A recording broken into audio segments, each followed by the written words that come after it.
Hello বন্ধুরা, এবারে পয়লা বৈশাখে সেনগুপ্ত পরিবারে আবারও অঘটন ঘটে গেল। এবারে সোনার বরকে কেন খুন করলো দীপা, আর কি কি ঘটনা ঘটতে চলেছে এই মেগা ধারাবাহিকটিতে, আসুন ভিডিওটির মাধ্যমে দেখে নেওয়া যাক এক ঝলকে। বারবার স্টার জলসার অনুরাগের ছোঁয়া ধারাবাহিকটি শেষের খবর মিলে আসছে, কিন্তু যতবারই এই খবরটা ঠিক সামনে এসেছে ঠিক ততবারই নিত্য নতুন মোড়ে বদলে গেছে ধারাবাহিকের গল্প।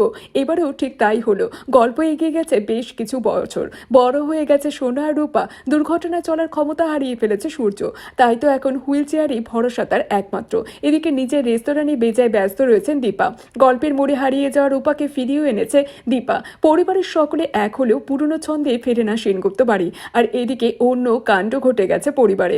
অচেনা একটা ছেলেকে বিয়ে করে সেনগুপ্ত বাড়িতে এনে এসেছে সোনা। ছেলেটা যে মোটেই সুবিধার নয় তা টের পেয়েছে দীপা।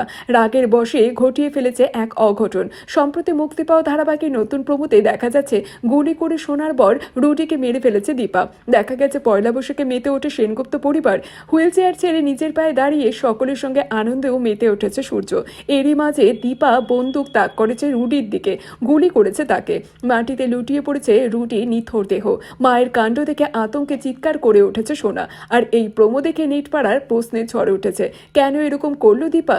অনেকের মতে যেহেতু নিজের পাড়ে সূর্য দাঁড়িয়ে আছে তাই এটা হয়তো কারোর স্বপ্ন, কিন্তু কে দেখতে পেল এই ভয়ঙ্কর রূপ। তবুও নেটিজেনদের মনের প্রশ্ন, সত্যি কল্পনা নাকি বাস্তবে ঘটতে চলেছে এমন কিছু, তা আগামী পর্বে জানা যাবে। আগামী পর্বে দারুণ উত্তেজিত পর্ব আসতে চলেছে, দেখতে একদম মিস করবেন না। ধারাবাহিকের আগামী পর্বটি দেখবেন অবশ্যই। ধারাবাহিকের আপডেট জানতে হলে অবশ্যই আমাদের চ্যানেলটির সাথে এভাবে জুড়ে থাকুন, পাশে থাকুন। ধন্যবাদ।